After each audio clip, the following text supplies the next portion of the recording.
Happy Monday. We're going to go ahead and get this call started. It's 8:02.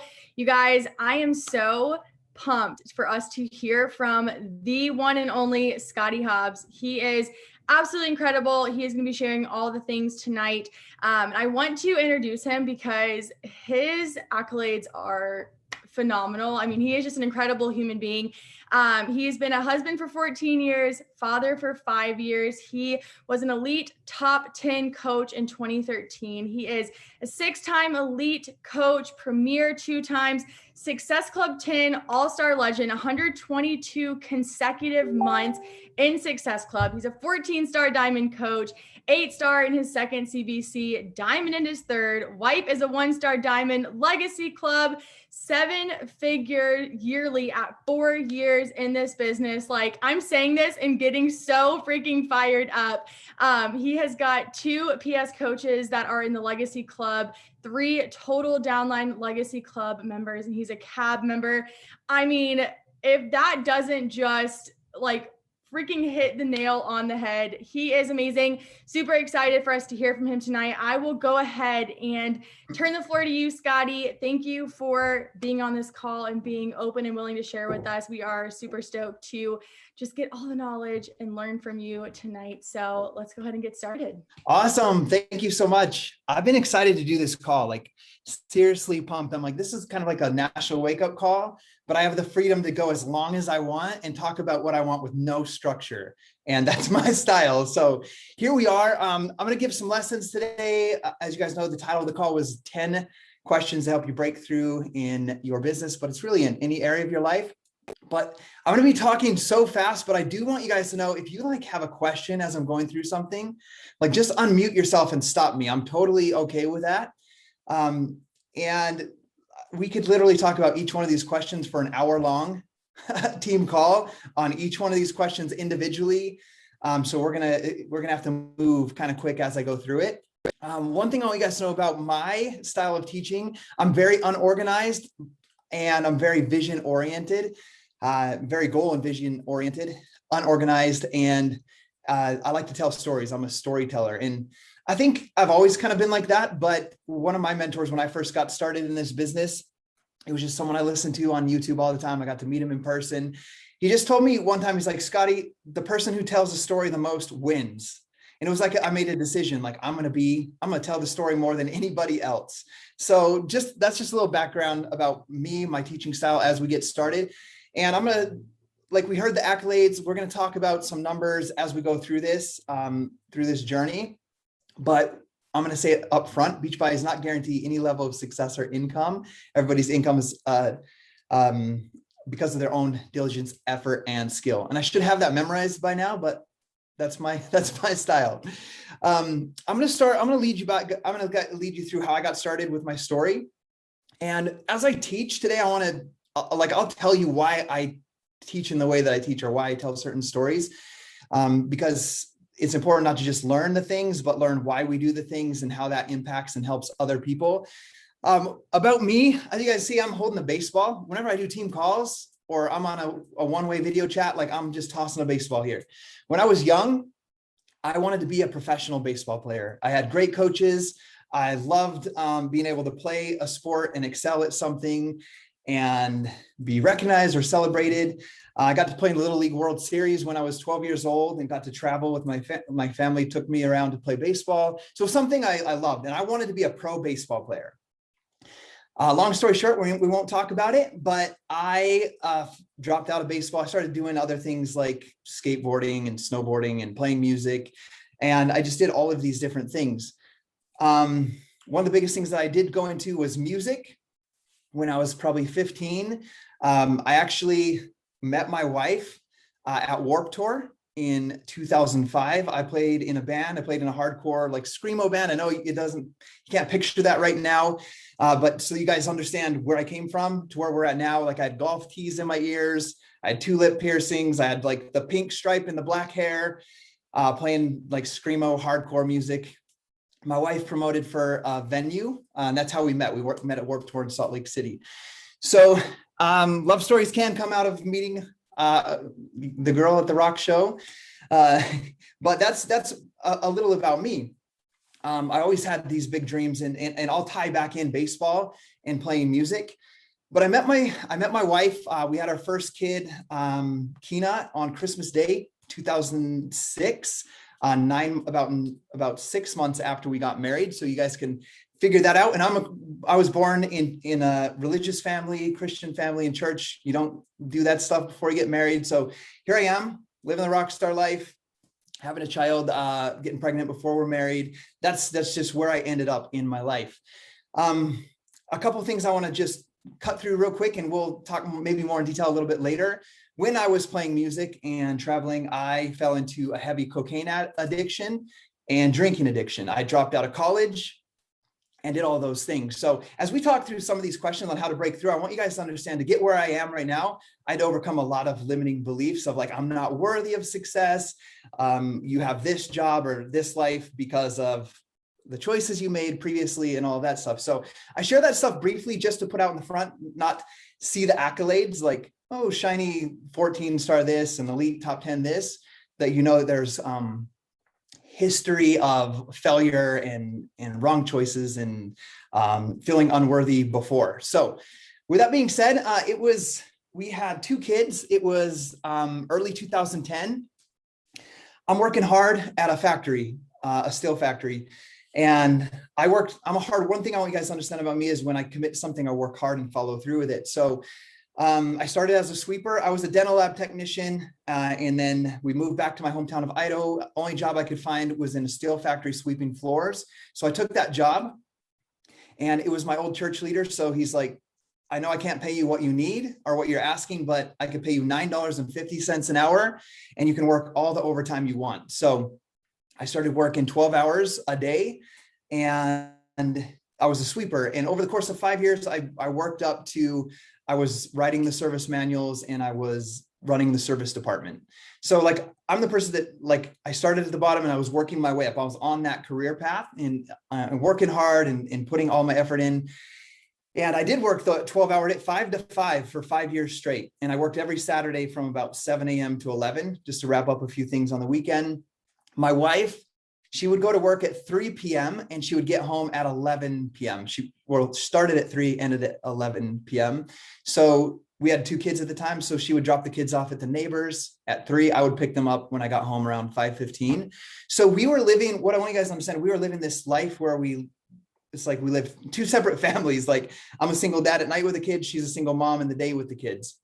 And I knew it wasn't supposed to be like that. I had these big dreams, right, of being like a professional baseball player or professional musician. And, you know, I briefly mentioned I was a dental lab technician. And this will really tie in later in the story of part of my big vision and why. But I went to school for pre-orthodontics to be an orthodontist. And then when I dropped out, I later went on and finished like a 10-month tech program to be a dental lab technician, which is you make crown and bridge, you make porcelain teeth. And so, but I did that because I had a cousin who was an orthodontist who made over $100,000 a year and had the most beautiful home out of all of my cousins and family members. And like, I'm the big dreamer and vision guy growing up, I wanted that too. And so I chose that career path for that. Hated school. As you guys briefly found out, I quit college and dropped out. But later on went on to be a dental lab technician. It wasn't like my passion to be a dental lab technician. I just knew that it would make me a good career. So I'm working this new job now for 5 years. I'm working in the steel factory, 12-hour days. And this guy, he was from our church. And my wife and I didn't attend our church. And like, his calling for the church was to bring inactive people back. And I didn't know this at the time, but he knocks on my door. And I let him in because he has a plate of brownies. Okay. And so I'm like, dude, come on in. And we sit down, we're chatting. He has 2 little girls. I have 2 little girls. So we're making a connection, right? We're connecting. He's my age. We're both 28 years old. And later I find out he's from the church, like making friends and helping bring people back. But anyway, he is like jacked. Like, he's got this short sleeve t-shirt on. His biceps are like bulging out and his veins are popping out. And he's just got this energy and confidence. And I'm just like, dude, like, I don't get it. Like, I'm just talking with him, right? And I'm like, you have 2 little girls.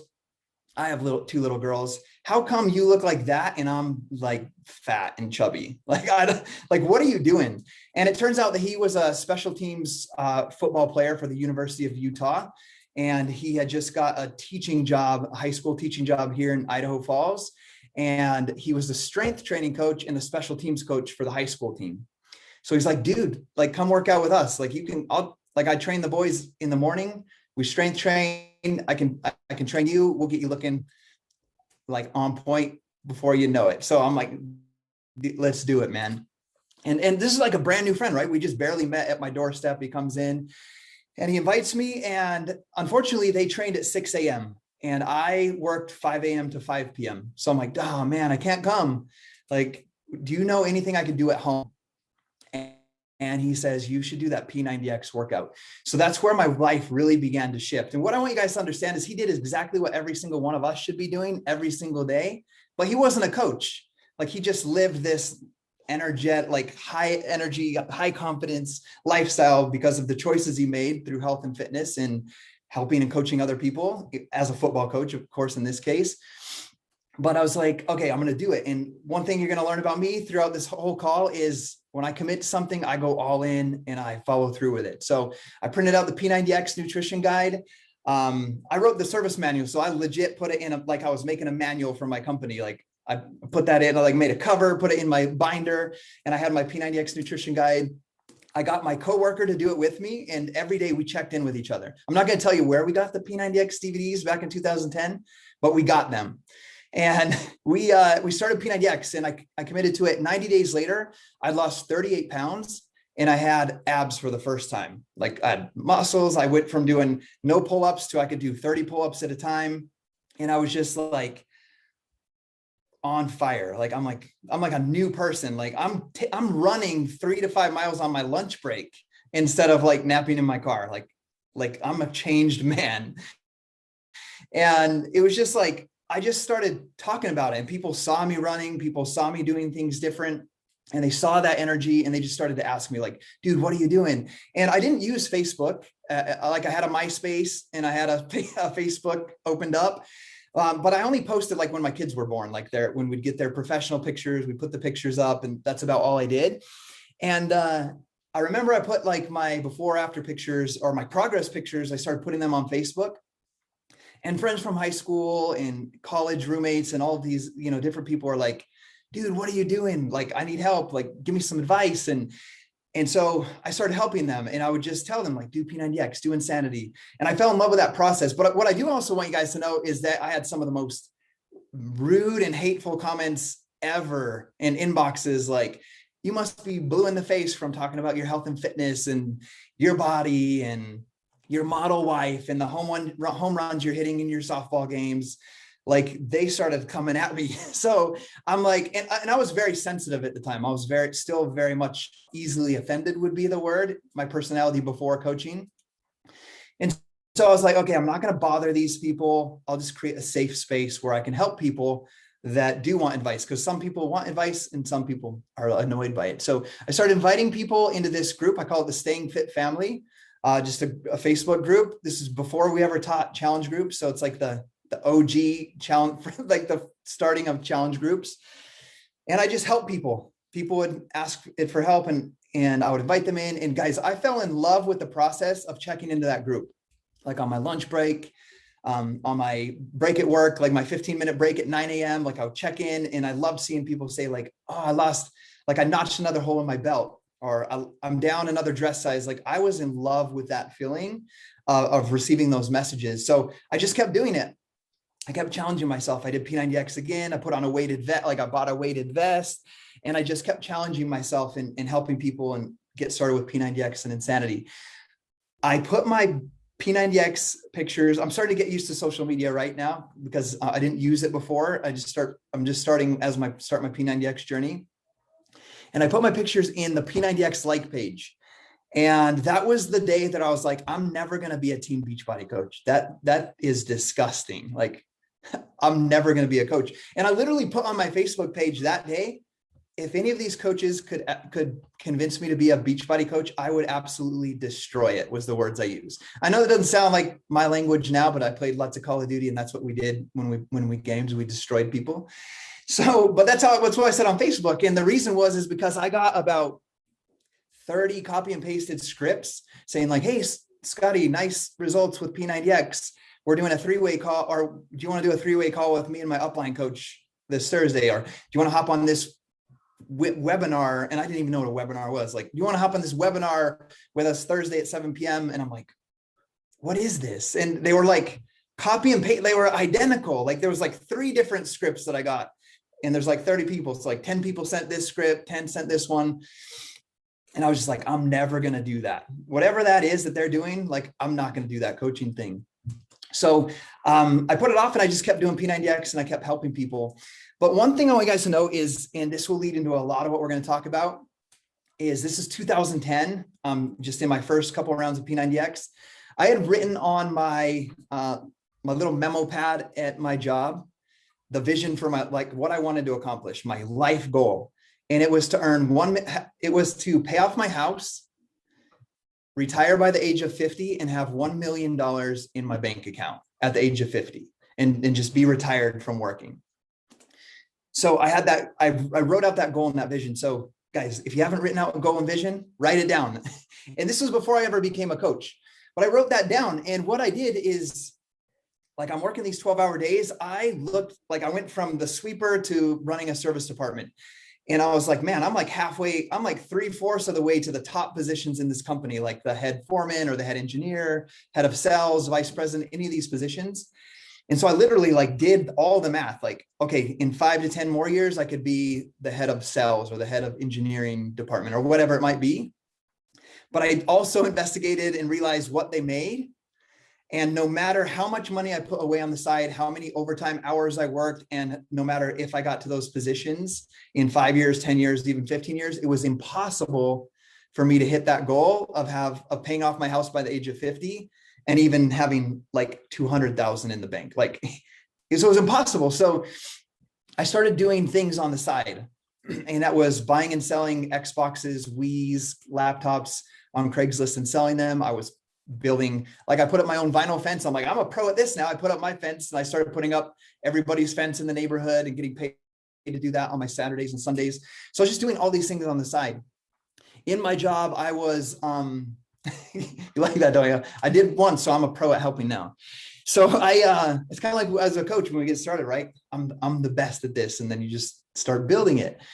But I started doing all these things, and I worked in a steel factory. And one of my jobs as I moved up from sweeper to running the service department is I ran the metal cutting machines, and then I was also the programmer. So I started drawing on AutoCAD. It's a program on your computer for cutting. I started drawing custom home signs. So like people's last name with like deer or trees and mountains.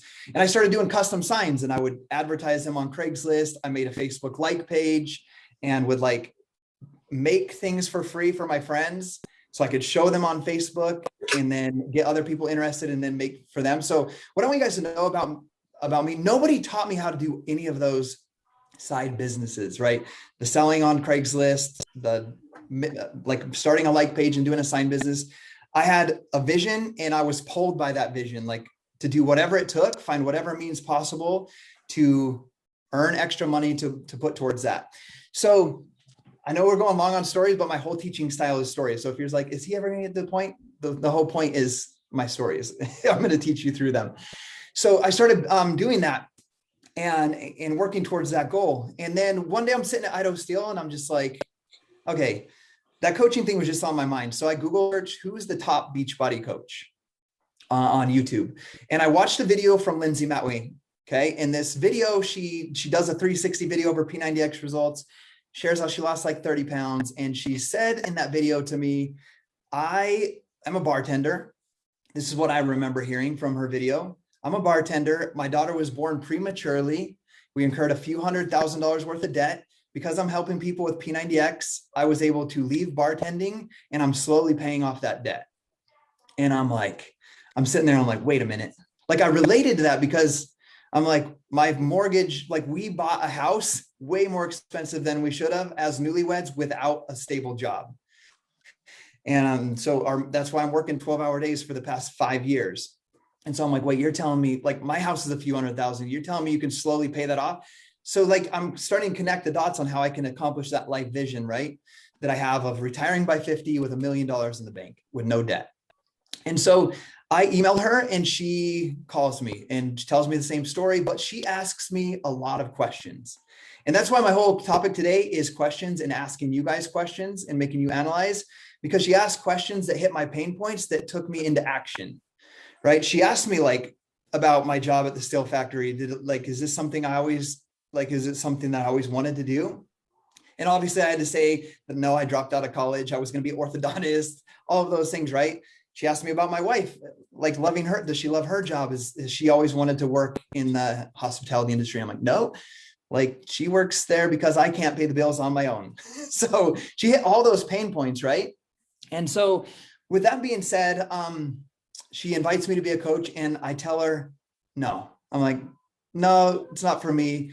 But that's awesome that it works for you. Like that's super cool. And that's great. But I'm going to just keep helping people in my group. Guys, some of the fears I had, I'm just going to lay them out. I didn't think I could find any more time on top of all the other little side things I was doing. I didn't have a smartphone and I didn't have internet in my house. Like we didn't even have internet in my house and no smartphone. Like any access to the internet was done on my break at work or my work computer. And so I'm like, how am I going to build the business like she is if I don't have internet in the house? So I had all these excuses, right? And I'm like, she looks like a supermodel. I look like me. And so it's like, I started creating all these stories or excuses, right? I could see why she would be successful. Like she's got that type of personality and those looks that would attract people to talk to her. I don't have that. So I was telling all those stories, but I didn't tell her that. That's the thing about when go upstairs and get your PJs. I didn't tell her that I didn't tell her that that was the reason. I just told her, no, not for me.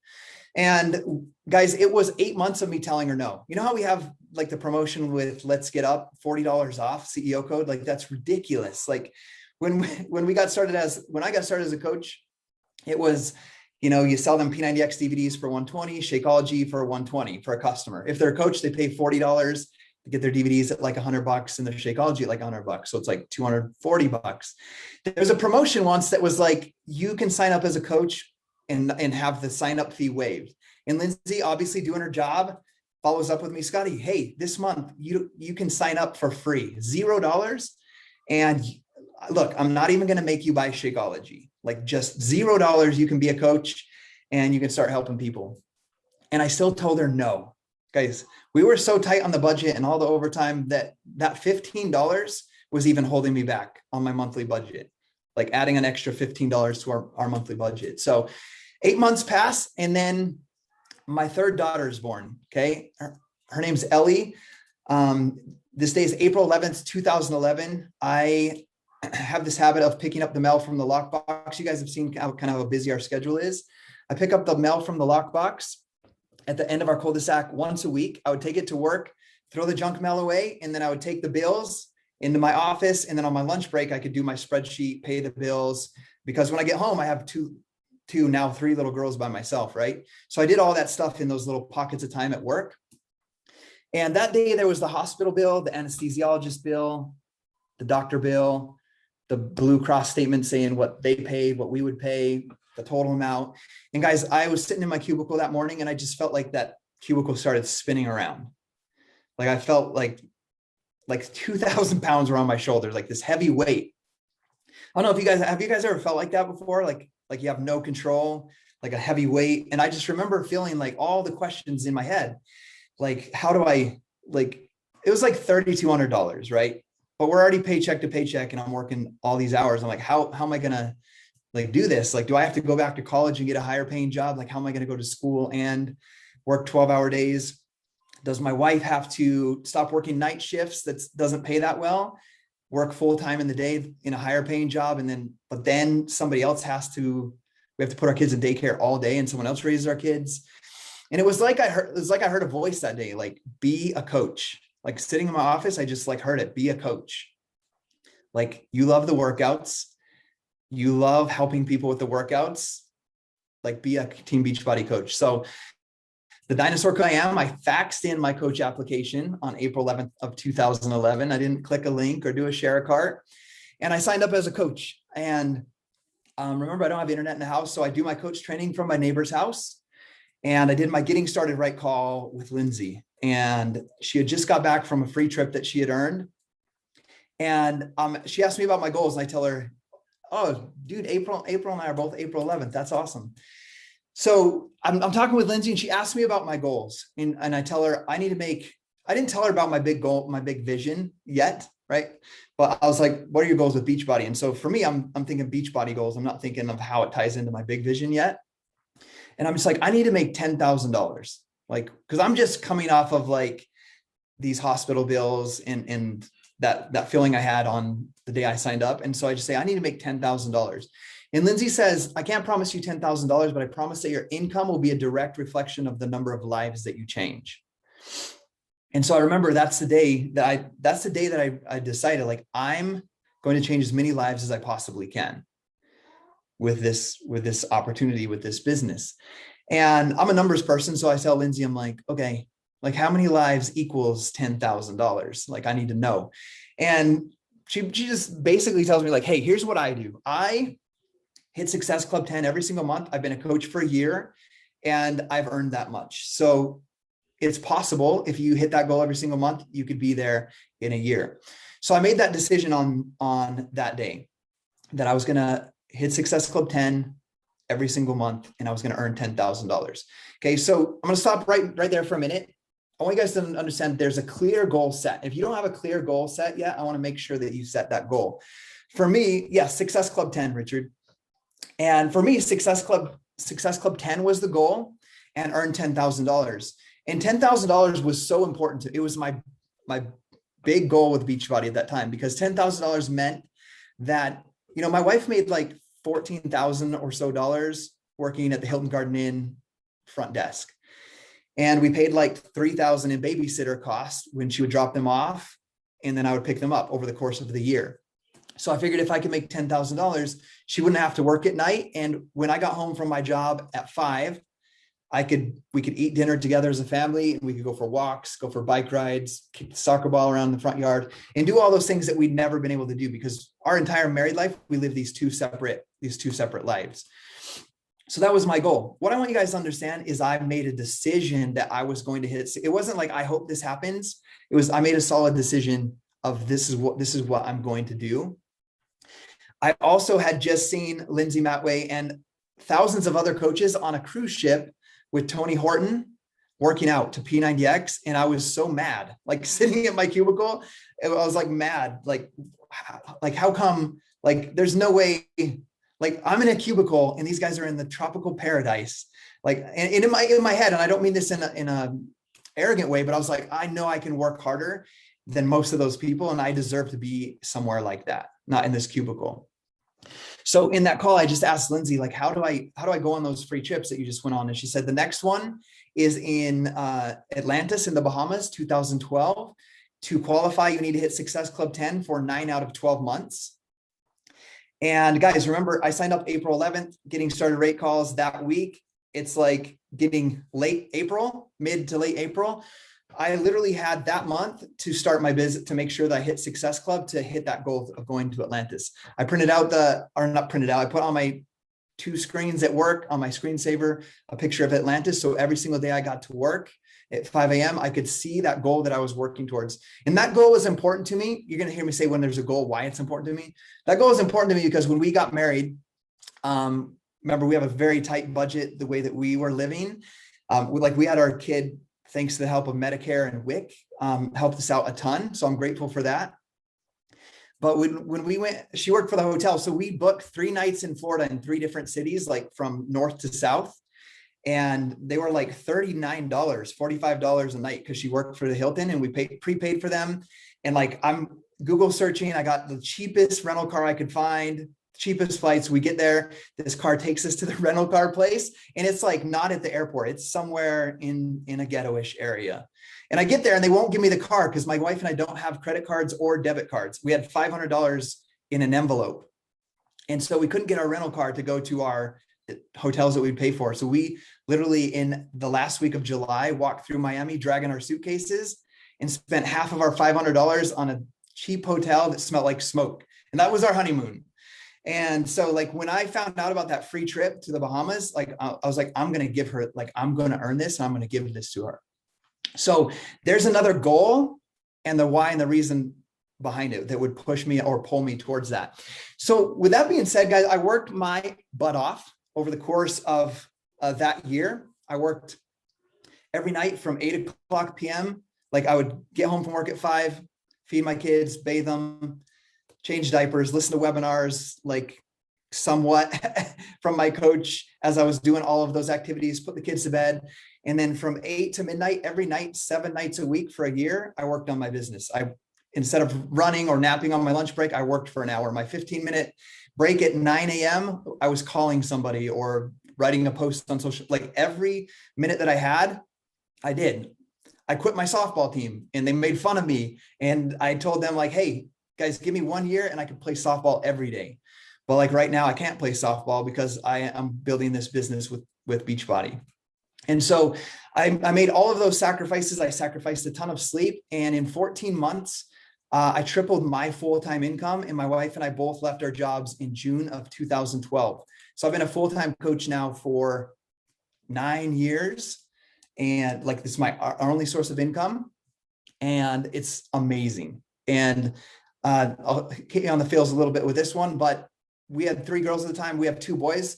I think sometimes about how grateful I am for this business. We wouldn't have my 2 sons if it had not been for this business. We would have had to stop financially. We would have had to stop with our girls. And it's just amazing what this business can do for you. So we already did the income disclaimer, so we're not going to go there. Again, we've already said that, but I'm going to start leading right into the questions.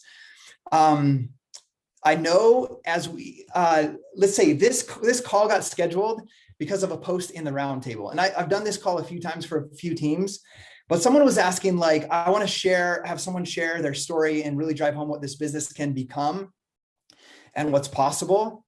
Guys, that big goal and vision that I had, like that happened when I was 31 years old. Thanks to the hard work that I put in with Team Beachbody, not at 50, but at the age of 31. And like I said, we have our 2 boys, which we never have. My mom has worked. I got to retire her from the school district as a teacher 8 years ago. And my dad, I retired from his job when he was 59. And like, it's kind of embarrassing, but he does all the manly stuff around the house. Like I work from a hot Epsom bath and do my walk around the block on phone calls. He does the manly stuff like mow the lawn. He fixed the gate today. That's what his job is. And I was able to provide that for my family, both of my parents. So this business, like there's a lot that's possible with this business, but that's not the main point. A lot of people struggle hitting Success Club, struggle going for different ranks when it doesn't just happen automatically or organically. And many coaches get to a point where they feel burnt out or exhausted in your jobs and can't really see the potential or the other side. So my job is to hopefully show you guys that and help you guys break through that, not just with like, do this, but asking yourself questions, because me asking myself questions helped me through those areas. Because there's times when I thought I couldn't do another step forward with Beachbody. There's times when I was like, okay, I'm not going to be, so I'll just like casually just step back. Like I already make enough to replace my wife's income. Like I'll just kind of casually do this. And there were questions I'd ask myself that made me push through that and that have given us the life that we have now with Team Beachbody. So you guys ready for it? Okay. We have like, we're going to get through it. We are going to go over an hour, just so you guys know, because this is like, I told Haley, I'm like, I'm going to do, because I've done this call a few times and I've cut it short. Like there's a few things that I need to drive home, but I like ended at an hour. I'm like, I'm not going to do that. We're going to go as much as we need to go. I promise it won't be more than like an hour and 20 though, because I need to get my kids to bed. So, with that being said, we're going to go to the first question. I want you guys to write them down. I see you guys in the chat thread blowing it up, and I love that. As I ask the questions, just like, I want you guys to like, you don't have to write them down, but you can start jotting down your answers. I'll send the questions to Haley. I'll put them wherever I can. I'll put them in the round table where this image for this call was, so that they could be copied and pasted. You're going to need to go outside of this call for like 2 hours into some silent place without your kids screaming and really answer them and go deep with them. But I want you to start jotting ideas now. as I tell stories, because when you tell stories, it makes you think about your life or makes you relate things that you might not have thought about. And so start jotting ideas and feel free to put them in the chat as well, because like some of you guys are on the same teams with each other. If you could see what your teammate's struggling with, then we can do what teammates are supposed to do and help each other within those areas. So the first question that I'm going to have you guys answer is, what is holding me back and why? What is holding me back and why? And feel free to put some of it in the chat, start jotting down in your notes. But each one of these questions, I'm going to share my somewhat part of my answers to kind of give you guys ideas in areas that I broke through. What was holding me back and why? I get the question all the time, like, Scottie, when did you get momentum? When did you know that you were going to make it with Beachbody? The day that I knew I was going to make it was when I signed up on April 2011. Like, I knew that I was going to build this business and I was going to do whatever it took to become great at this business and achieve every goal that I set out to achieve. So what's holding me back and why? For me, all of that stuff, the majority of that stuff, I dealt with it during those 8 months that I told my coach, Lindsay, no. Like, the time thing was holding me back. Can I get on a video, or because I'm super introverted in person, I'm slightly awkward and quiet. And so it's like I had to overcome all of those things. All of those things were holding me back in the beginning.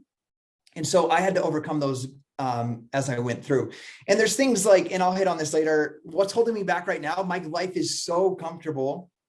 Like, between Beachbody and investing all the income we make, we still live in the home that I told you guys about in the beginning. We didn't go on and spend more than we make. Like, we invest wisely, and we have vacation rentals. That'll be part of the vision I'm going to share with you guys. But we're nearing on a place where we're close to 8 figures with Beachbody and vacation rental. So I'm so comfortable, right, with my life, that one of the biggest things that holds me back is that comfort of like, do I really need to challenge myself or push myself? Like, we live a comfortable life. So maybe you have a great job and income, like money is not a big thing for you. And maybe that's holding you back because you're comfortable and not in a place where you're ready to be challenged. So I want you to start thinking about that. And I love seeing, like Michelle said, limiting belief, because I haven't done it yet after 2.5 years. Like, I love that one. And I have so many stories I could share with you, but I'm not going to go there. We won't get through the 10 questions. But one of the biggest things I did for my team recently is I went to the round table and I said, who in here was late catching momentum in their business? Like, I'm talking 2, 3, 4 years in before you really got momentum. And then I scheduled 10 weeks of calls of people that didn't hit elite or really catch momentum with their business till their 3rd, 4th, 5th, 6th year. And guys, the reason I did that and brought those team speakers is so that my coaches that might be feeling somewhat like Michelle feels could hear the story of like, hey, it took me 4 years before I went from, like, I was diamond for 3.5 years. And then at year 4, I went to 2-star, whatever it is. And then year 6, I went to 5-star, like those types of stories, because then I can see coaches like Michelle or like my coach would be like, okay, like, there's nothing wrong with me. I just have to trust the process and keep going, and I'll get there when the time is right. So it's important that you answer that question for yourself, figure out what's holding you back, because I don't want you guys wasting time for the next 10, 20 years being held back by something. So you need to identify what it is, write it out, be honest with yourself. And that's the first question. So the second question is, what are your greatest fears and why? What are your greatest fears and why? For me, there was a few things in the beginning. Some of the minor things are like, what will people say? Like there's people I used to do drugs with or heavily partied with or this and that. What are they going to say when I come out on Facebook saying like I'm a business mentor, like building a team or owning my business, when all they've known me for is sleeping in a sleeping bag in a crack house for $20 a month in a shared bedroom with 3 other guys, right? Well, what are they going to say when I try to come out and say like, hey, I'm going to teach you how to completely transform your life and be happy and be successful? So I had fear of things like that.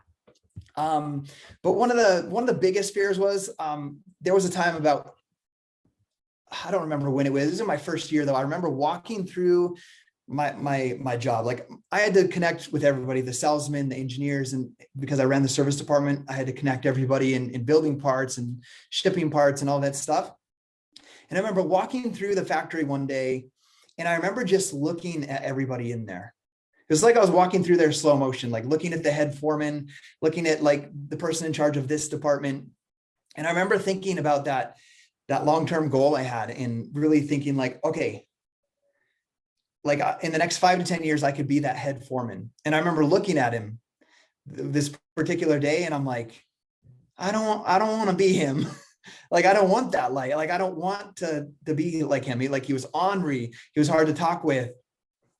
He looked like 15 to 20 years older than he actually was, because he'd worked in that factory since he was 16. He was like 55, but he looked like he was 70 because he'd been in a steel factory every day for the past 30 years of his life. And nothing wrong with him or anybody in those places, right? But I didn't want that. And I remember thinking, like, they're still here Saturday mornings. They're still here. They're the ones here opening the door for me at 5 a.m. and closing the door at 5 p.m. Like, I don't want to be here when I'm 55, like working this hard still. And then I remember looking at Lindsay and being like, I want that, like community, friendship, like traveling, working from home, being with her kids, going to Disney World. I was like, I want that life. And so to answer that question, like for me to answer that question, what are your greatest fears? My greatest fear, like at that point, was like, I don't want to end up at 50 or 55 and be like, what the heck did I do with my life? Like, I just spent 25 years grinding in this factory, and I feel old and I look miserable.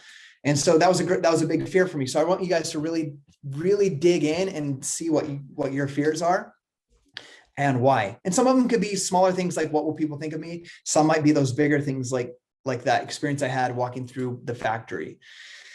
I love reading I'll try not to read all of those. I'll read through them after. The next question: what motivates you to succeed and evolve as a person? What motivates you to succeed and evolve as a person? Okay. About the same time as that factory experience, a little bit later, because this is about 8 months in, I got to that point where I told you that I felt like I'm overwhelmed, like I'm exhausted. Maybe I'll just step back and just casually do this. I guess the word would be burnout. I was burnout. Because I want to paint the picture really clear. I don't promote like not sleeping, and I promote a healthy lifestyle. But I was so desperate for this, to make this happen and to get out of that situation I was in, that I was making those short-term sacrifices. One of the short-term sacrifices I also had to make at this point, I'll briefly share, is I had to go to my boss and say, I should say this after, I'll say this after this part. I am at this point, I'm exhausted and burnout, and I got sick with the man cold. There's some guys on here, you guys know when you nearly die. You women know because your husbands are useless for days. But I missed 3 days of work. I'm in bed and I don't get out. I have the man flu. And my wife, it's the third day, it's a Friday. She's like, Scottie, you should just like get out of bed and shower and get dressed. And Keena's going to come. She was my oldest. Go pick up Keena from the school bus. And I'm like, okay. So I get up, I shower, get dressed, and I'm walking down the cul-de-sac to pick her up from the late start kindergarten. And her husband's on bed rest right now. That's funny. And I'm walking down the cul-de-sac and the bus pulls up, and, the door opens. I remember like it was yesterday, the stop sign flips out, and the air sound of the doors opening. And this little girl grabs the handles and gets ready to take her first step down. And she sees me walking towards her in the cul-de-sac, and it, like, this smile comes across her face, and it just stops me in my tracks. And I just start bawling. And like, I'm a pretty emotional guy, but like, imagine sick and being an emotional person. Like, I start tearing up, and it just stops me. And then I start like asking myself questions in my head, like, man, how many of these moments have I missed? Like that, like I saw that smile, and it's hard to explain this, but like, I'm there every night when I get home at 5, but I was realizing that I wasn't really there. Like 12 hours at the factory, I'm stressed out. I get home and I'm like, bam, bam, bam, like feed, bathe, change diapers, throw them in bed so I can work on my business, and then repeat. And I'm like, man, I'm not like, I'm there, but I'm not there. And I'm missing these moments.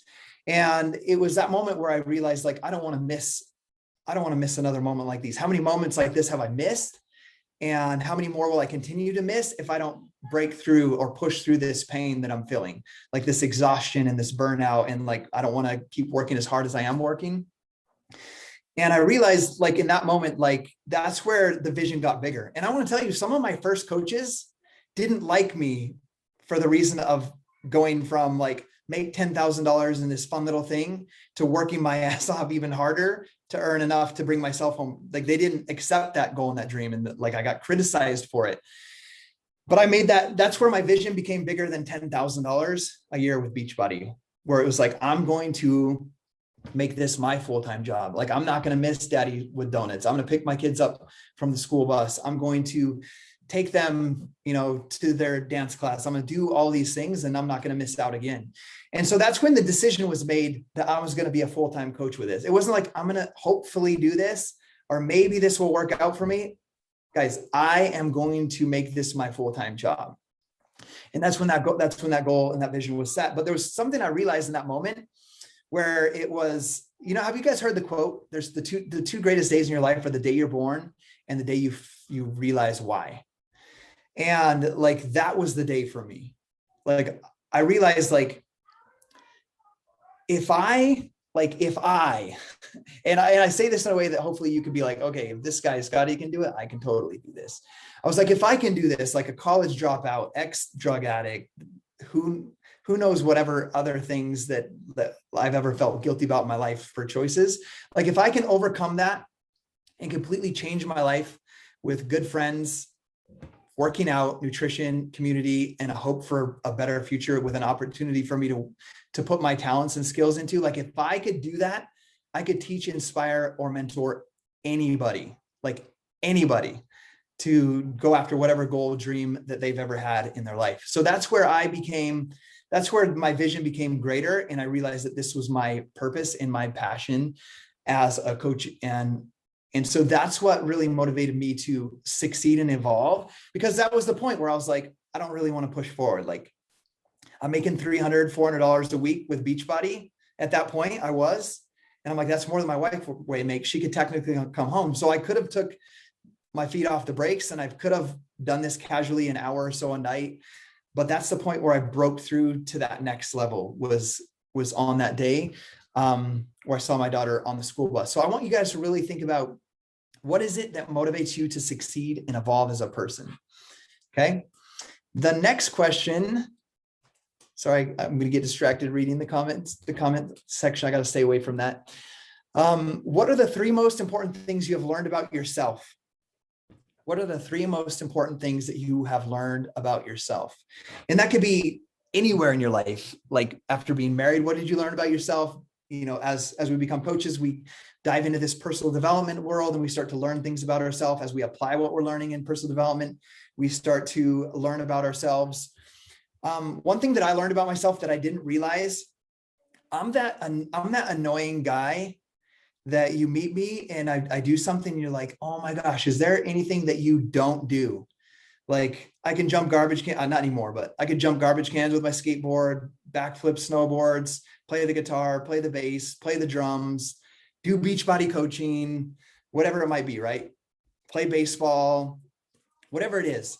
But the thing I learned as I became a coach in doing personal development and applying myself is one of the biggest important lessons I learned through my personal development is that I can't remember the phrase right now, but I'm the person that gets really good at something. And then it gets to that point where you break through to become great at it. I stop. Like when it gets a little too challenging and then I move on and do something else. That was me prior that I had to learn. So what is it? It's like a jack of, I can't remember. I can't remember. If someone knows what that phrase is, it's like you're really good at a lot of things, but not an expert at one thing. There's a phrase, but I can't think of what it is. So Maggie, thank you for reminding me. What did I say to my boss? One of the other biggest sacrifices, and this is kind of a jack of all trades, master of none. Thank you. I'm a jack of all trades, master of none. That was one thing I learned about myself. And I'll get to what I told my boss. And so one of the biggest things I learned about myself is that I did that. When things tended to get hard or difficult, I would move on to something else where it was easy. It's easier to start something new and learn the very basics than to take something and go to the expert level. So I decided in that moment, by learning that about myself, that I was not going to be that person anymore. Like, I'm going to break through, and I made a solid decision. I'm going to become great at coaching. I don't care if it takes me 86 years to become a superstar diamond. I'm never, ever going to stop. And I'm going to keep going until I become great at this business. So with that being said, what did I tell my boss? This is kind of another sacrifice. And I read a book called You Can't Steal First with Your Foot on Second. And that's the job that helped me leave my job when it was time for me to leave my job. But the thing that I told my boss about 8 months into my journey is when I realized I was going to make Beachbody coaching my full-time job, is I went to him and I said, hey, I'm getting paid to write the service manuals, but I'm doing the shipping department, I'm doing the service department, and I'm doing 3 people's jobs, and I'm happy to do that. And it gives me the overtime like you promised me that I could do. But I am only going to be able to work 8 hours a day right now. And I'm only going to be able to do the job that I'm paid for, which is writing service manuals.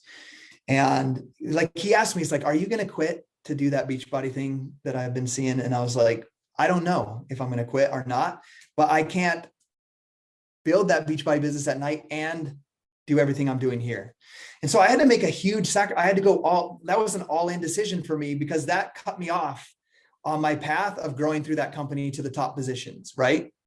It's basically cut me off from that. That was like, not really burning the boats, because we're still great friends, but it was like me saying, hey, I'm not going to be that overachiever here. I'm going to do the best I can at my job.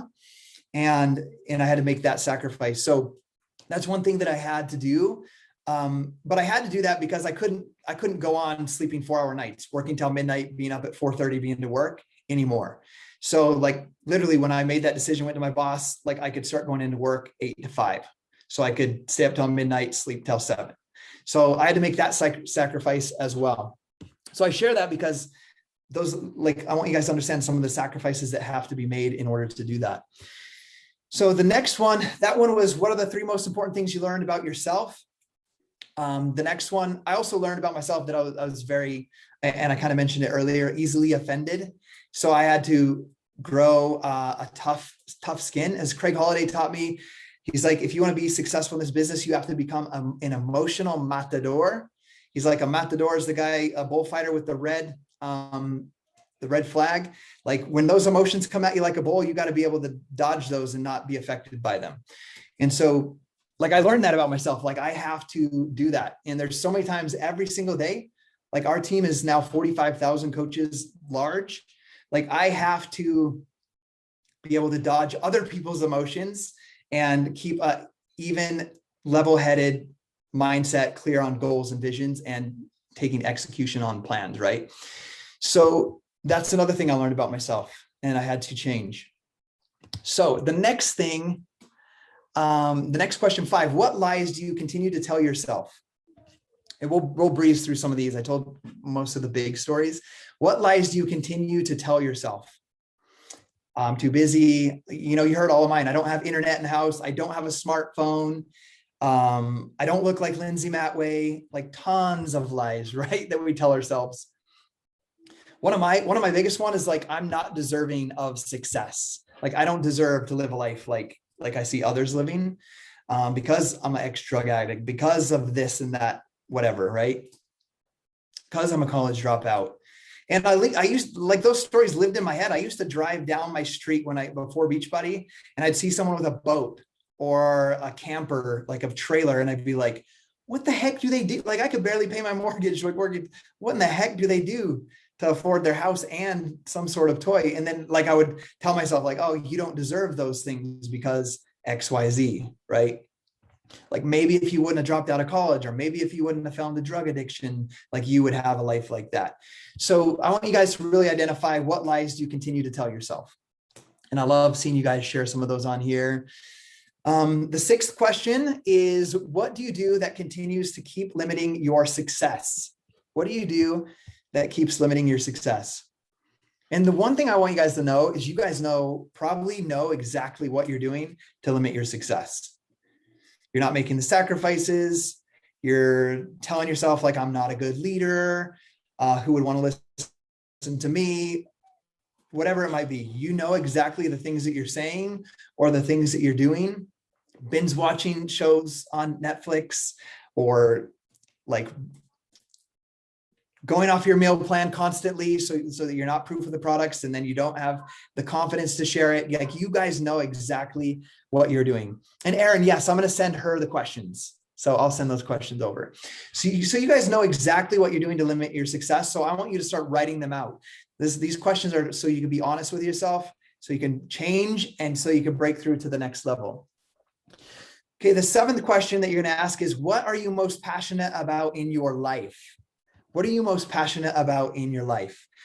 Me, like, I didn't realize this before coaching. Like, the personal development helped me realize this. Guys, when I say personal development, you've heard a lot. You got to do it. I didn't have that smartphone when I started. I had a Nokia MP3 player phone, and I put Think and Grow Rich, Millionaire Next Door, and The Slight Edge on my phone. And I work a 12-hour shift. I listened to each of those audiobooks over 60 times in my first year. So like, I knew the concepts. I knew to trust the process, and that if I had the right mindset, clear goals and beliefs, and I did the activities and actions, the result would be there. So that question is, what are you most passionate about in life? What I discovered through personal development and through being a coach is, you remember when I wanted to be a professional baseball player? And then I went on and I wanted to be a musician. And like, I got to live out that dream somewhat, like playing in Warped Tour. Like, I have an album that was #2 hard rock download on Amazon at one point. Like, I got to live out a lot of those dreams. But what I realized is that I was seeking the feeling I would get from those things, that I would get from being a professional baseball player, that I would get from being a professional musician. Like, I realized that I wanted to be on some sort of stage or platform where I could inspire other people. Like, that's why I wanted to play baseball. Like, I was inspired by the people that I loved watching as I was a young kid playing baseball. I was like obsessed with certain baseball players. I was obsessed with certain bands. Like, I would go to concerts, and like, if I ever met one of them behind stage, it was like the coolest thing. And I wanted to be that person for other people. So what I learned about Team Beachbody coaching is like, this gave me that platform in a very healthy space, a healthier space than obviously than rock music. Nothing wrong with anybody that plays music, but it gave me a really great space that I could live out what I'm super passionate about. So I want you guys to really figure out what you're passionate about on life. I was passionate about this feeling of like being on a stage. Like, I'm so fired up right now. It's like it's almost 7 o'clock here, and I'm like fired up about work. When in any other job on after hours have you ever been fired up about your job? Never. Like, never. You're not like coming home. I was never coming home from the still factory be like, oh my gosh, like, I can't wait to dig into that next manual and like solve that person's service problem over the next 15 hours. Like, this is something I'm truly passionate about. So I want you guys to understand what you're passionate about. And then one thing to help limiting belief and burnout is, like, I briefly mentioned the number 45,000 coaches on our team. I have hundreds of PS coaches, and I work with deep into my downline with other great leaders. And that's why we have a team like we have. But the thing that I want you guys to understand is, like, when I retired my mom, she does all my reports. Like, I hire her to do the things that I'm not passionate about in my business. Okay. Does that make sense? So I could be so fired up about my work and not feel burnout 10 years later, because I do almost only the things that I absolutely love and I'm passionate about. And then I pay somebody else to do the things that I'm not passionate about. So my mom runs reports. Anytime someone orders or reorders their BOD3 month or Shakeology or Energize, my mom sends out a new customer email for me. She runs the PV reports, the Success Club reports, like all of that stuff. She clears out my junk mail and my email. So only the messages I need to see are there for me when I get to that activity. I pay a kid on social media. He's been employed for me for 6 years, and he, like, guys, this might make, he does something I don't love doing, but it's necessary. Like every day he looks at my stories and he sees who's viewing it and he starts new conversations for me. And he comments on their pictures and he likes their stuff. And he starts those 10 new conversations. And literally the only thing I have to do in my inbox is like, he gets it to the point of like, they're interested in something. He says, send me a text at my number. And then they text me and then I call them and I do a phone call, which is like what we're doing right now. I get to talk to somebody. I get to share my story, answer them, find out about them, do what Lindsay did to me back in 2011.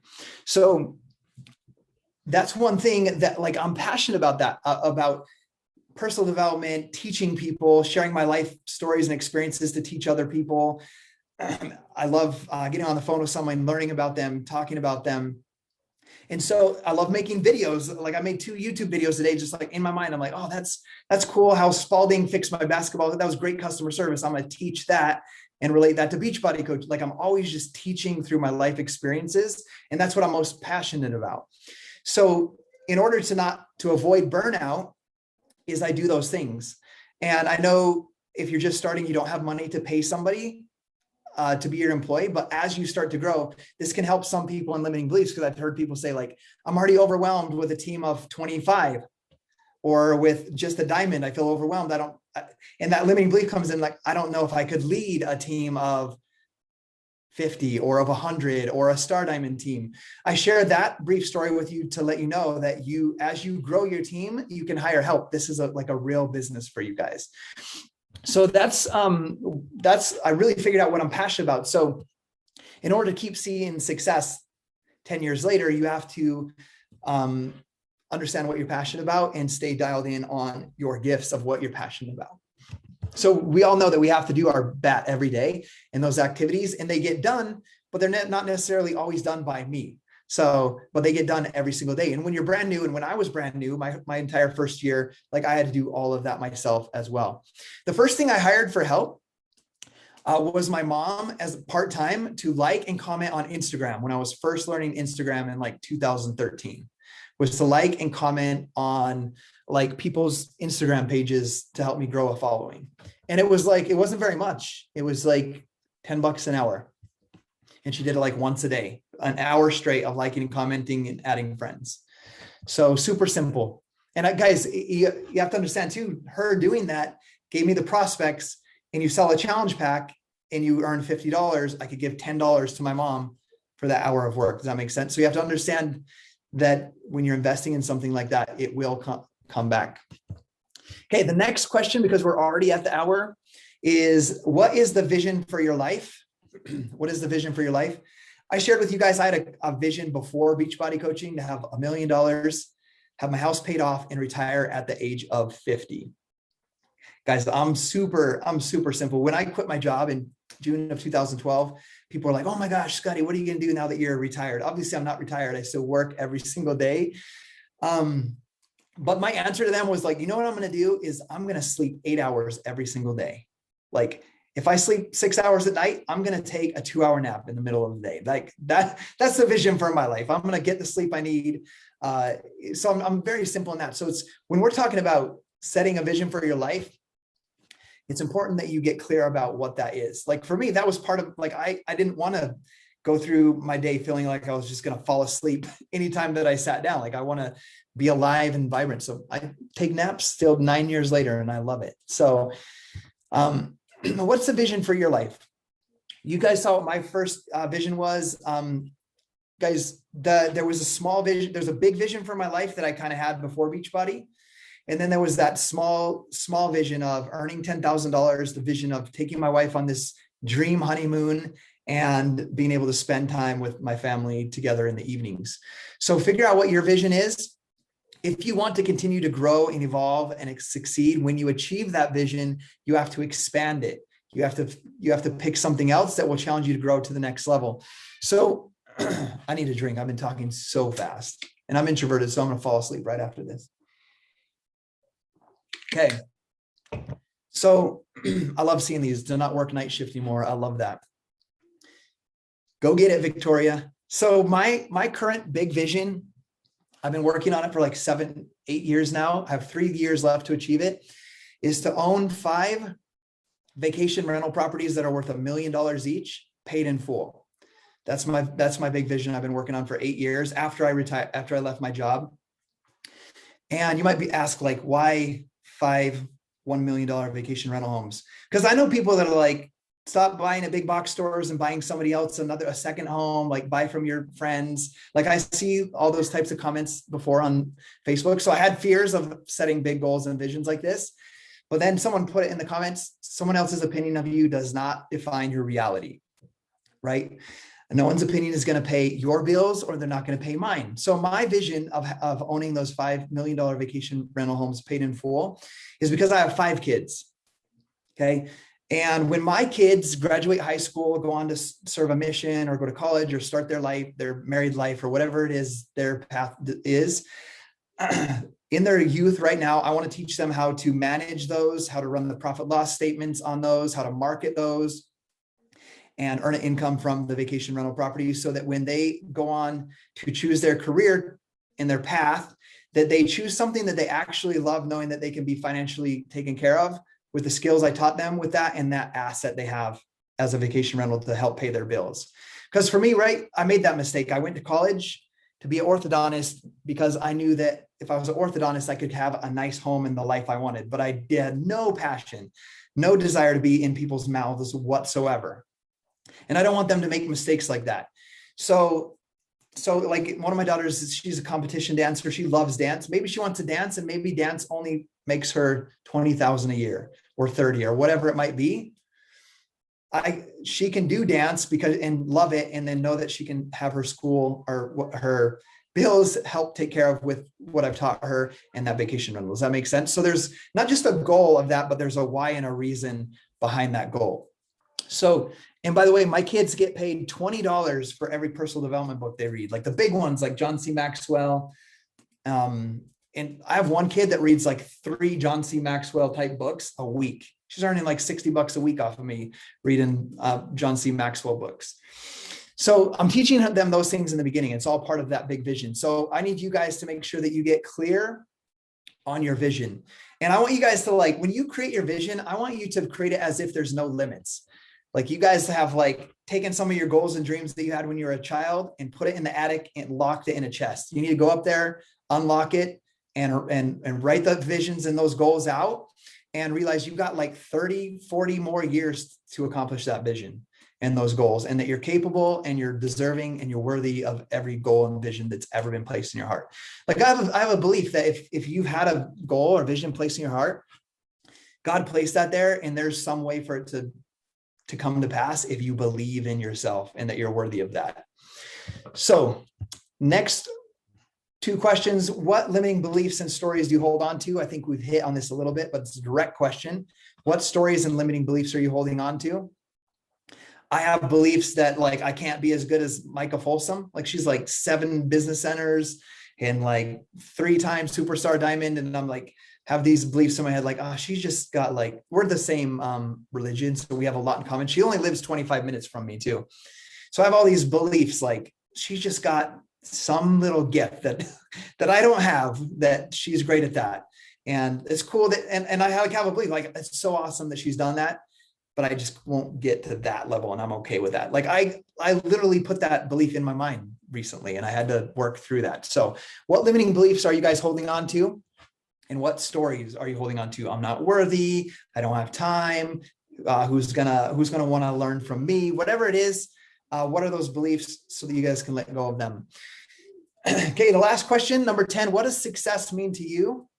And what does failure mean to you? There's 2 main points I want to hit on this, and then we're going to wrap it up. So what does success mean to you, and what does failure mean to you? I'm going to tell you guys some stories about one of the biggest failures I've had in this business. How some of my beliefs helped me through that. But I want to let you guys know first, one of the hardest things when I first started was feeling like I'm not a good leader. Like I hit Success Club 10 every single month, but I didn't create my first diamond until month 13. Right. So like I had this thing in my head, like, okay, I can crush it at Success Club 10, but I'm just not a good leader because none of my coaches are diamond yet. And so I had some of these beliefs and limiting stories that I was holding on to. And the thing that I had to do is I had to create a definition of success for me, because like success isn't your rank. It's not your income. It's not how many challenge packs you sell in a month. If someone hits SC 100 a month, which I see people do, and someone does 10, does that mean they're more successful? No, it doesn't, because everybody's definition of success is different. So you need to identify what success means for you and what failure means for you. Failure, in a brief sentence for me, is that I quit trying to improve myself and grow in this business. That would be failure if I just quit trying. Okay. After I made the decision that I would be here forever, working on my own health and fitness and helping other people with that. So that'd be failure for me if I just give up, or if I just stop, or if I get so lazy that I don't do work anymore. Right. And I just make money off of the work I did previously. That would be failure for me. What would success mean for me? Success, I wrote it, like I used to talk about it all the time, and someone made me a plaque with it. I don't have it hanging up anymore because my wife is into this super minimalist thing and everything's off the walls now, as you can see. But definition of success for me was, success is not a rank or an income or a title. Success is knowing what your purpose is and growing yourself daily and planting seeds of growth in other people. Okay. So success is not a rank or an income or a title. It's knowing what your purpose is and growing yourself daily and teaching and planting seeds of growth in other people. So that's how I created my own definition of success. And one thing that I want to add to that is, it's kind of a practice that I've created for myself, is every night before I go to bed, I look at myself in the mirror and I evaluate on how successful I was that day. And it's basically, nowadays we have the Coach Business Activity Tracker. For me in the beginning, like I made a video, the 10 things I do every day in my business. I made it when I was new. Is I have to look at myself in the mirror and ask myself really 3 questions.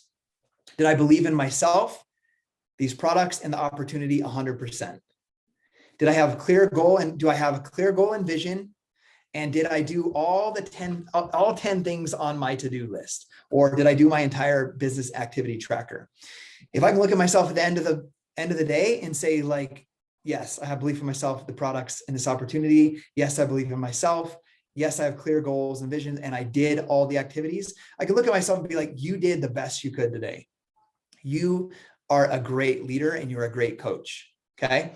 And so that's what I had to create for myself, because I had those doubts. I'm like, when I would have someone build a diamond and then quit, or I'd have this happen and then they cancel, whatever it is, like those little things were creeping in of like, man, you're not a good leader, right? So I had to build that definition of success for myself. So I want to make sure that you guys do that. And I'm going to tell you guys one last story to wrap up this call. There's a time when I lost a lot of that, where I let my mindset slip, would be the word. Okay. I let the limiting beliefs start to build and I didn't stop it. And I share this story because maybe it'll help someone that's gotten to a certain point and fell back or feeling frustrated right now. And I think it will give the main key on how to break through to the next level. Obviously, these questions will help you do that. But in early 2016, I pushed with Barbie. Kalev was my success partner. We're going to hit Superstar Diamond together. We worked so hard, focused goal. We woke up on that day, Barbie hit Superstar, and I missed it by one coach that had one diamond that didn't have the PV that they needed. They had 90 and they needed 100. And we missed Superstar Diamond, but we locked in 14 star, right? And that's an awesome goal. And I'm super proud of that goal. And then like 6 months later, I had 14 of my coaches get recruited to another network marketing company. They just up and straight left, canceled accounts and left. At the time, my wife and I separated as well. Not because of anything with Beachbody, just things in our life. We separated.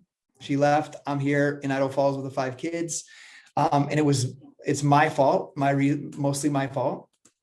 And like, I'm just like falling apart, right? And I'm trying to run this business and I lose all these coaches. And due to that one thing, we're not going to go there. But slowly, like I started to build this belief, like I'm not a good leader. Like if I would have spent more time, because I'm introverted and I'm like, I'm not very good with people. I'm not good at sitting down one-on-one and having a good conversation. Like I run out of things to ask after like 5 minutes. Like I'm done. I'm like, I don't know what else to say or ask. And my wife's always like trying to guide me on, this is what you should ask. So, but that's me. And I like started to create all these excuses. Like if you would have done better at that or grown better there, you'd be a better leader and people wouldn't have quit.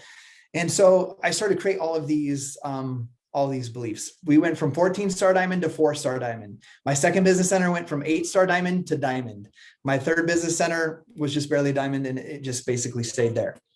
So it cut our income in half. Like we had all the volume. If you don't understand volume, we had all the volume to max out our business center, and we were.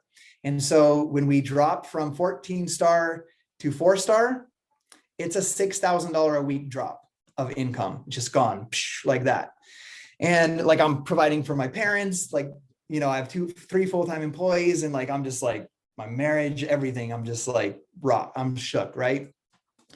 But I focused on the basics. A cool thing to think back on that I don't share on this call often, but I'm thinking about it now, is I had to really dial back into the basics. I was like, okay, I did it from scratch. Like whatever's happening, I built this business from nothing. I can do it again. Like I didn't say like I have nothing, but I needed to focus on something small because I felt like my whole world was falling apart.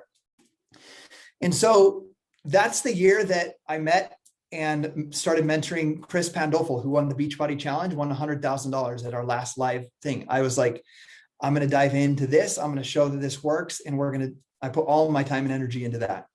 So what happens though, we hit elite for 5 years. Up to that point, we missed elite that year, right? I'm an elite year after year. One thing I want you guys to understand, I never missed Success Club. I continue to show up inviting no matter what I felt like, doing my workouts, and we never missed Success Club 10 in that period, but we did drop elite. And the next year, guess what happened? We dropped elite again. We didn't hit elite. So we missed elite 2 years in a row. Now we're into the end of 2019. Like I'm just still working, guys. This is only 2 years ago. I'm just working, you know, trying to work it out and grind it and all that stuff. And I'm talking with my corporate mentor, Kayshawn, and it's like the first week of December. And I love her energy, by the way.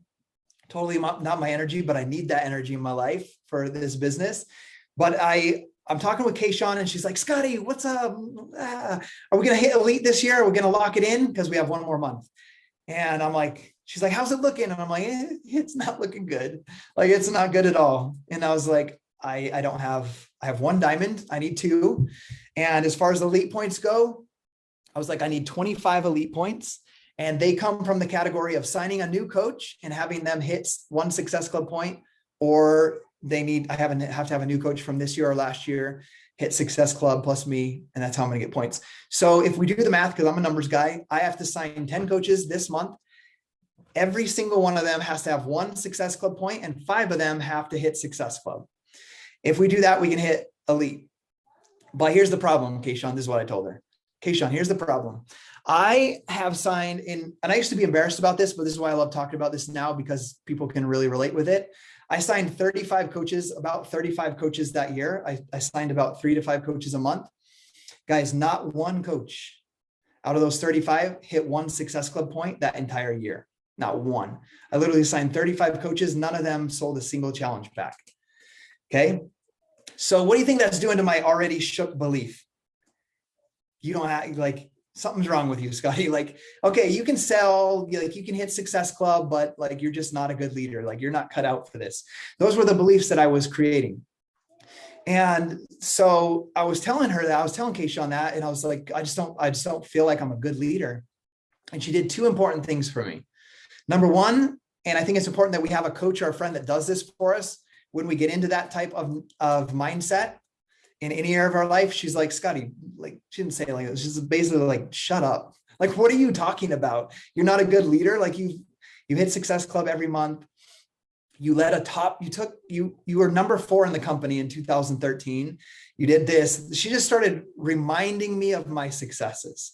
Right. And sometimes we need someone in our life to remind you, like, you did this, you lost 30 pounds, you did this. We need to be reminded from time to time about the successes that we've had. So that was the first important thing that she did for me, is remind me about that success. The second thing that she did is she said, what makes you feel like that? And that's why I love this topic of 10 questions and asking yourself these questions, because this question completely changed our business over the last 2 years and got us back to where we're meant to be. She said, what makes you feel like that? Because I was telling her, I just don't feel like a good leader. Because when I told her, like, not any of these coaches hit Success Club, she went through all the things like, do you do a getting started right call? I'm like, yes, I do a getting started right call. This is how I do it. This is my new coach welcome email. I do a new coach pod where we chat. And she's like, oh, you're doing everything all the other coaches or elite coaches are doing. And I'm like, I know, like, we've had elite time for 5. I know I'm doing all the things. I just feel like I'm not a good leader because they're not seeing success. And then that's where she stopped me, reminded me, and then asked me that question: what makes you feel like you're not a good leader? And so I told her, hey, this is what happens.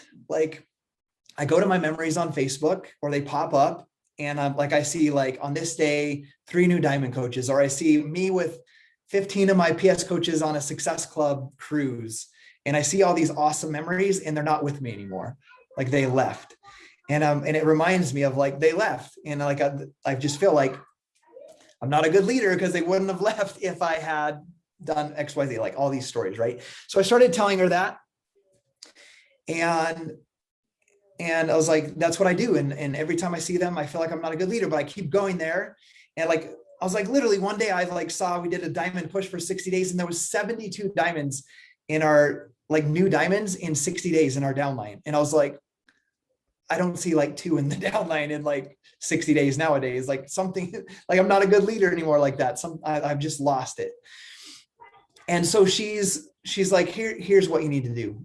She's like, every time that you see those memories on Facebook, when you look at those and you see somebody's name on there and you tell yourself this story, I want you to just change the narrative. I want you to just tell a different story and just create a new habit. When you see somebody on there, I want you to list 3 things, write them down and say them out loud of what you're grateful for about that person.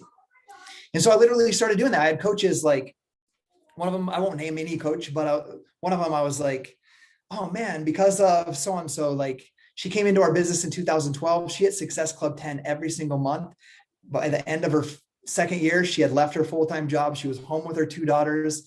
She was an elite. She led an elite team. Oh, and our 2-star diamond that I work with right now was brought on to this team because of her. And we got to do a national wake-up call.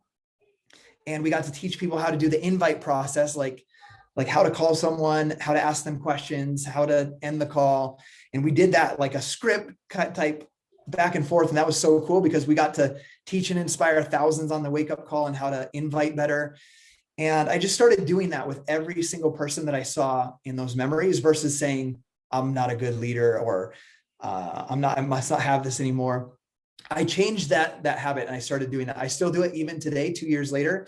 But guys, remember, that was the first week of December 2019. Do you want to know what happened in December? I'm going to tell you guys. And this, I hope you could take this and change any part of your business.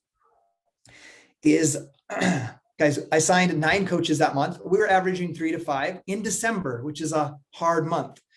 I signed 9 coaches in December. 5 of them hit Success Club 5. 5 of them hit Success Club 5 in December.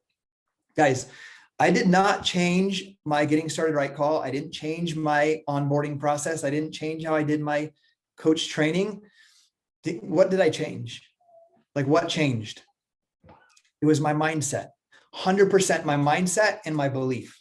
And that's all that changed. I didn't change anything else. Now, obviously, we didn't hit elite that year, which is okay. That was our 3rd year of missing it. But the next year, which was 2020, the whole COVID thing, like, we had the best year of our lives. Our team grew tremendously. We hit elite without even trying. Like, I don't want to say without even trying, but without like being like, oh, we got to get you to this many. We got to get you to have this many points. Like, it just happened with the work, but it was because of that mindset shift that happened in December of 2019 with that conversation I had with my corporate mentor, Kayshawn.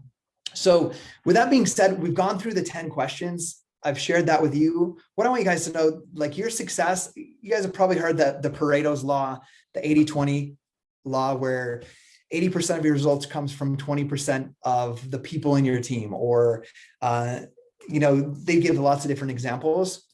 your results in this business are going to, I'm not even going to say it's going to be Pareto's law in this. It's going to be like 5% the mechanics and 95% your mindset. The 5% mechanics is making sure that you do your business activity tracker every single day, sacrifice and cut out the things that aren't important in your life so that you can work on the things that are important in your life. And then 95% working on your mindset.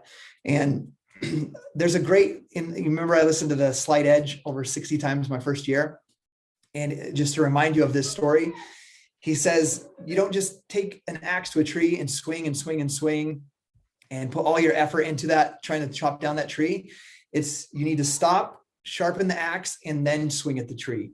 And that's what we're doing. That's what we're doing with these 10 questions. You might feel like tomorrow, like, oh, I got to keep working on my let's get up launch. I got to hit Success Club. I got to get through this whole business activity tracker before my kids get home. All these things are going to come up, all these distractions and these things you think you have to do.